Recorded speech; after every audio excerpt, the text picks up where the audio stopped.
There are so many financial mistakes to be made, and believe me when I say, I made them too.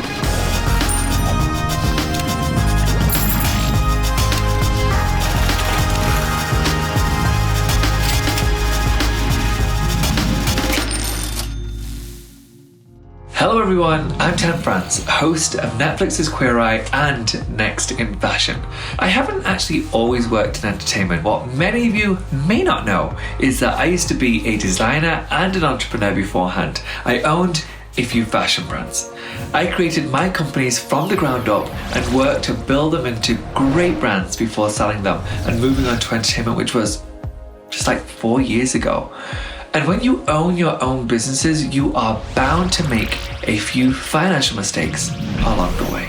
I started out my business using only my own money. I wanted my company to be completely self-funded so that I could have, quite honestly, complete control and no one to answer to.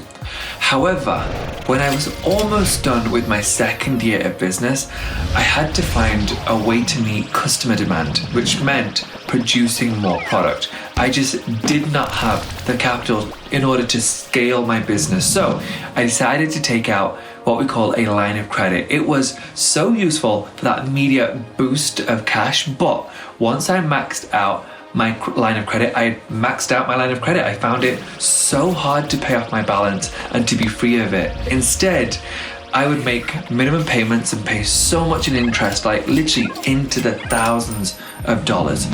It was a cycle that I struggled to get out of for months, bleeding into years. My business suffered, as did my mental health, very much so.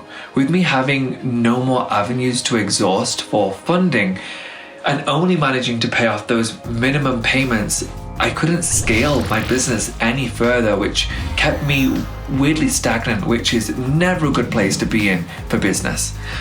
All of this affected my mood so greatly. It was so hard to stay positive with so much stress on my plate. I'm sure many of you out there can relate. The only way I could think of to get out of that situation was to spend less on product the following season and use that money to pay off my line of credit completely and then take a hit on sales that season.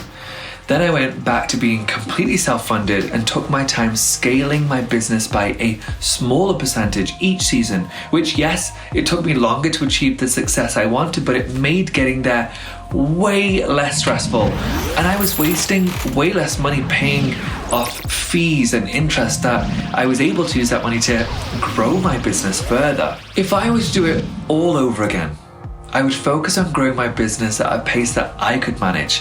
And if I needed credit, to really understand the impact and what I'm committing to.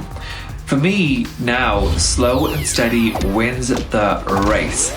Bankrate offers free tools, expert advice, and award-winning content on small business budgeting, financing options, business credit cards, and so much more to help make healthier financial decisions as you manage your business.